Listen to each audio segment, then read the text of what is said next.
नमस्कार दोस्तों। आज हम कक्षा 7 के अध्याय नंबर 9 लोकतंत्र और समानता के बारे में अध्ययन करेंगे। तो चलिए शुरू करते हैं कि समानता का एक अर्थ यह है कि प्रत्येक व्यक्ति से उसकी आवश्यकता का ध्यान रखते हुए समान व्यवहार और प्रत्येक व्यक्ति की उसकी क्षमता के अनुसार काम करने का अवसर उपलब्ध करवाना। समानता लोकतंत्र की मुख्य विशेषता है। तो समानता है वो लोकतंत्र की एक मुख्य विशेषता। लोकतंत्र व्यवस्था राजनीतिक समानता पर आधारित है। लोकतंत्र नागरिकों में समानता को बढ़ावा देता है। हमारे संविधान में समानता का अधिकार एक मौलिक अधिकार है। तो समानता का जो एक अधिकार है वो किस प्रकार का अधिकार है? तो समानता का अधिकार मौलिक अधिकार है। सरकार व्यक्ति को कानून के सामने समानता के अधिकार से वंचित नहीं कर सकती है। इसका अर्थ यह हुआ कि किसी व्यक्ति का दर्जा या पद चाहे जो हो, सब पर कानून समान रूप से लागू है। इसे कानून का शासन कहते हैं। तो चाहे वह कोई भी व्यक्ति हो, किसी भी पद पर वे हो, उसके ऊपर सभी के ऊपर जो कानून है वो समान रूप से लागू होता है और इसे कानून का शासन कहते हैं। कानून का शासन किसी भी लोकतंत्र की बुनियाद है। कोई भी व्यक्ति कानून के ऊपर नहीं है। जो हम सभी हैं वो कानून से सभी क्या है? नीचे हैं।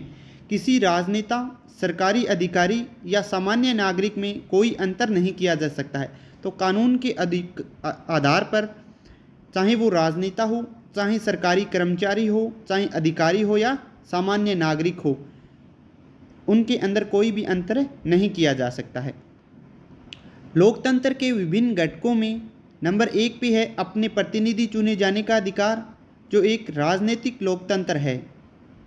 नंबर 2 पे है व्यवसाय व उपभोग की स्वतंत्रता, जो एक आर्थिक लोकतंत्र है। नंबर 3 पे है व्यक्ति की प्रतिष्ठा और अवसर की समानता, यानी सामाजिक लोकतंत्र है।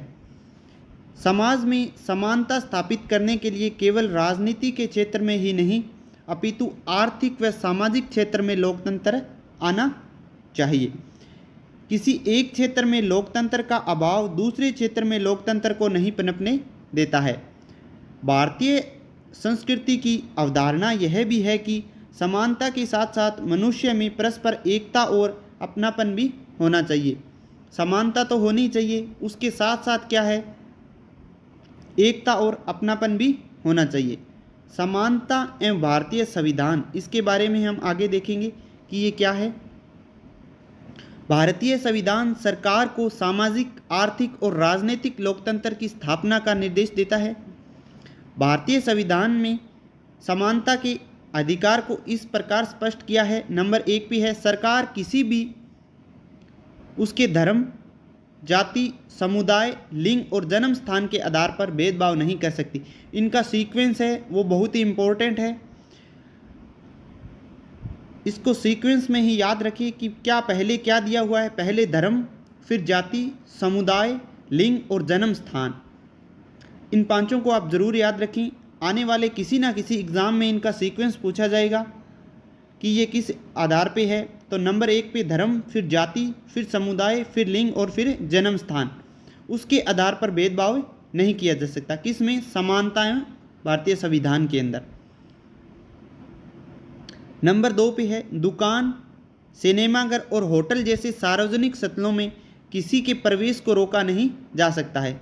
जो सार्वजनिक स्थल है, दुकान है, सिनेमाघर है या होटल है, उन पे किसी भी व्यक्ति को प्रवेश के लिए रोका नहीं जा सकता। नंबर 3 पे है सार्वजनिक कुएं, तालाब, स्नानघर, सड़क, खेल के मैदान और सार्वजनिक भवनों के इस्तेमाल से किसी को वंचित नहीं किया जा सकता। अगर वो प्राइवेट है तो बात अलग है, लेकिन अगर वो सार्वजनिक है तो किसी को वंचित नहीं किया जा सकता है। 4 नंबर पे है सरकार में किसी भी पद पर नियुक्ति या नौकरी में सभी नागरिकों के लिए अवसर की समानता है। धर्म, जाति, समुदाय, लिंग और जन्म स्थान के आधार पर किसी भी नागरिक को रोजगार के अयोग्य नहीं करार दिया जा सकता है या उसके साथ भेदभाव नहीं किया जा सकता है।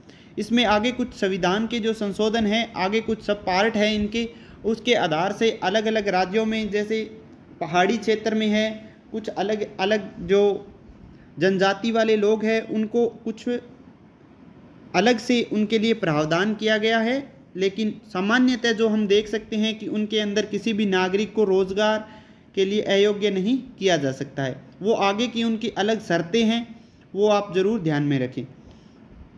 5 नंबर पे है संविधान सामाजिक भेदभाव के एक रूप छुआछूत या अस्पृश्यता को समाप्त करने के लिए सरकार को निर्देशित देता है।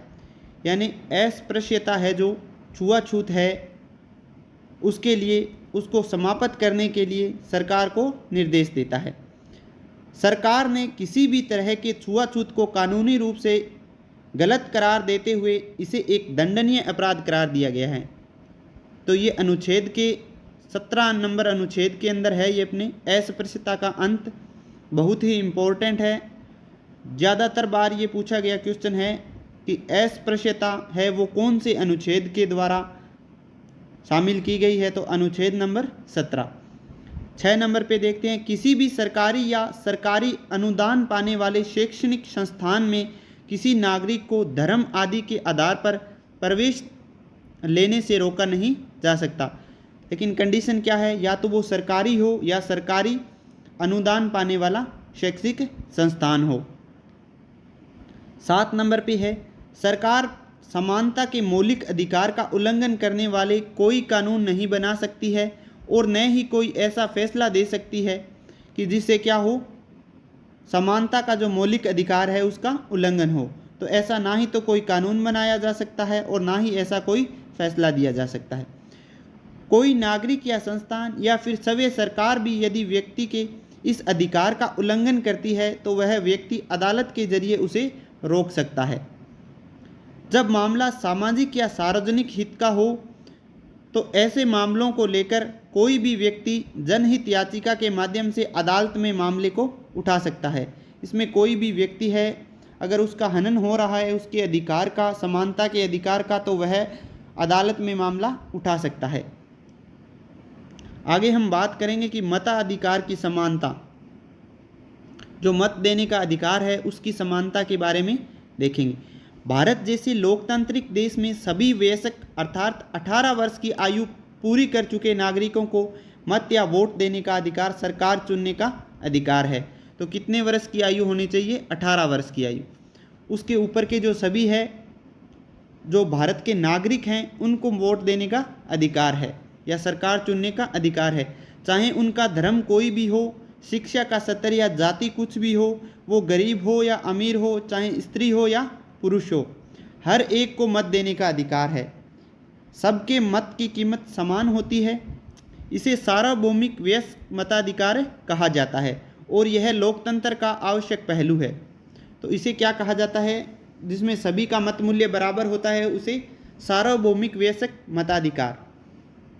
कितने वर्ष की आयु वाले लोगों को है या कितने वर्ष की आयु वाले नागरिकों को है? ये 18 वर्ष जो पूर्ण कर चुके हैं उनके लिए ये अधिकार है। आगे हम बात करेंगे पथ निरपेक्षता और समानता की। भारत में कोई भी धर्म या पंथ राजकीय धर्म या पंथ के रूप में मान्य नहीं है। तो भारत में ऐसा कोई धर्म नहीं है या कोई पंथ नहीं है जिसे राजकीय मान्यता मिली हुई है, क्योंकि भारत एक पंथ निरपेक्ष देश है। भारत कैसा देश है? पंथ निरपेक्ष देश है।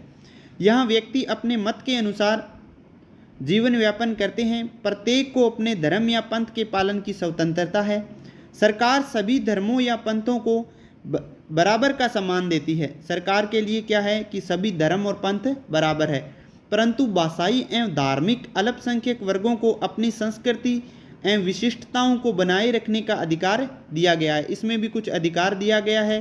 जो कुछ धर्म है जिसके अंदर क्या है, एक तो भाषाई एवं धार्मिक अल्पसंख्यक वर्ग है जो उनके लिए कुछ विशेष प्रावधान किए गए हैं।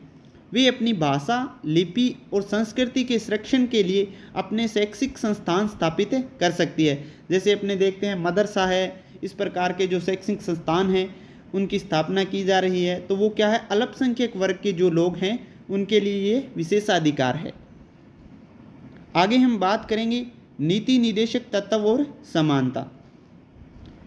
संविधान सरकार को निर्देशित करता है कि वह आर्थिक न्याय और अवसर की समानता स्थापित करने के लिए कार्य करे।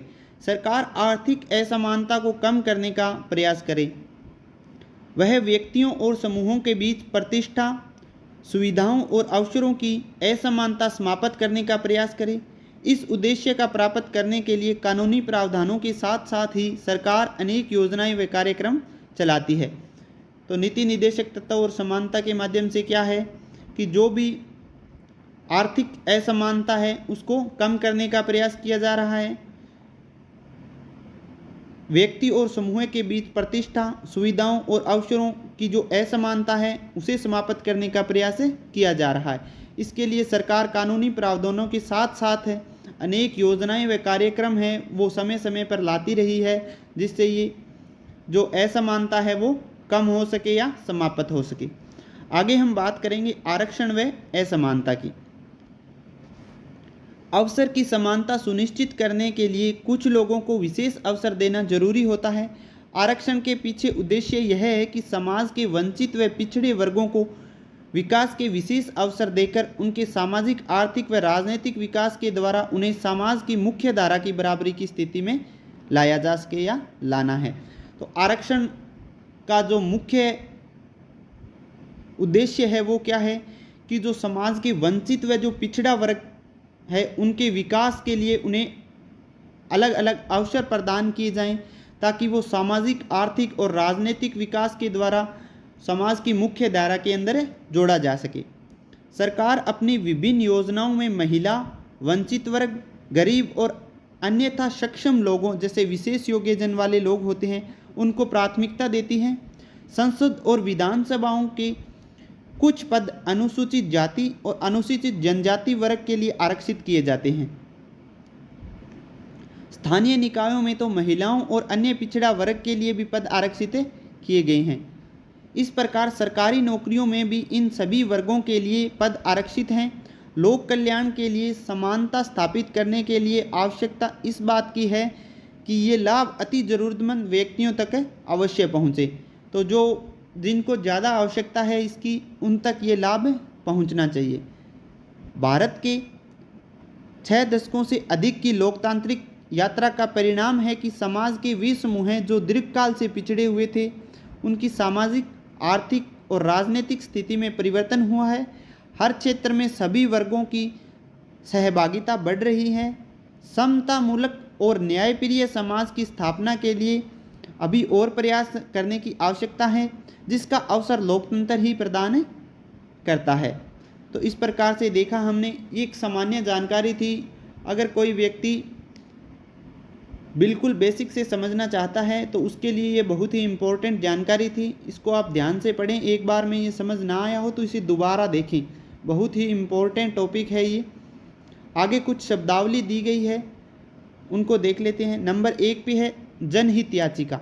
इसका मतलब क्या होता है कि न्याय में जनता की भलाई से जुड़े हुए विषय का प्रार्थना पत्र, ये कोई भी लगा सकता है। समतामूलक और न्यायप्रिय समाज का अर्थ क्या होता है? तो इसका ऐसा समाज जिसके सभी वर्गों में सामाजिक, आर्थिक व राजनीतिक समानता स्थापित हो, उसे क्या बोलते हैं? समतामूलक और न्यायप्रिय समाज। अभ्यास प्रश्न है, इनको आप करके जरूर देखें। नंबर 1 पे है लोकतंत्र किसको बढ़ावा देता है? असमानता को, समानता को, विशेषाधिकारों को या भेदभाव को। नंबर 2 पे है मत देने का अधिकार किसे है? अमीर को, पुरुषों को, पढ़े लिखे को या सभी वयस्क नागरिकों को।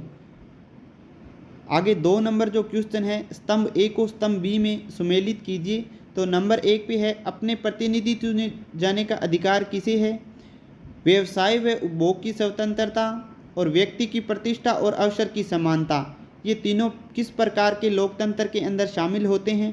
अगर आपने ये वीडियो ध्यान से देखा है तो आपको ये 5 के जो 5 क्वेश्चन है आराम से आते होंगे। धन्यवाद दोस्तों। अगर आप चैनल पे नए आए हैं तो चैनल को सब्सक्राइब ज़रूर करें और इस वीडियो को अपने दोस्तों तक ज़रूर शेयर करें।